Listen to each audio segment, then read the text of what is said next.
এর মধ্যে 41,000 কোটি টাকা রিফাইন্যান্স ফান্ড আসবে, আমরা ডিটেইল আসবো পরে।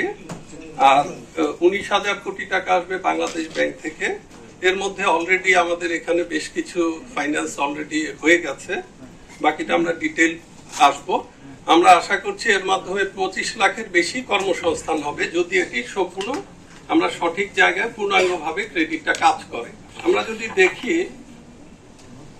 যে এর একটা প্রেক্ষাপট আছে, তো আমাদের জিডিপি গ্রোথ গত 3 বছর যদি আপনারা দেখেন, আমাদের 5.8 ছিল, তারপর 4.2, এখন এটা নেমে গেছে, আমাদের 3.7 এস্টিমেট করা হচ্ছে।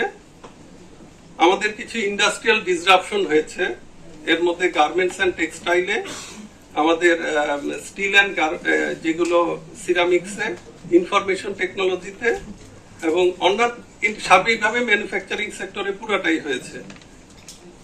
আমাদের ফিনান্সিয়াল সেক্টরে কিছু স্ট্রেস আছে, এর মধ্যে আমাদের ক্লাসিফাইড লোন অনেক বেড়ে গেছে, আমাদের বেশ কিছু টাকা পাচার হয়ে গেছে, আমাদের ডিপোজিটার কনফিডেন্স অনেকখানি কমে গেছিল এবং হাই বরোইং কস্টের কারণে এসএমইরা ডিসকারেজ করছিল এক্সপানশনের জন্য। আমাদের ডেভেলপমেন্ট পার্টনাররা যে জিনিসগুলোকে গুরুত্ব দিচ্ছে আমাদের ডেভেলপমেন্টের জন্য, যেটা আমরা মনে করি আমাদের স্কিমের সাথে অ্যালাইন, এর হচ্ছে growth enhancing investment, youth employment generation, export diversification এবং financial sector stabilization and credit access.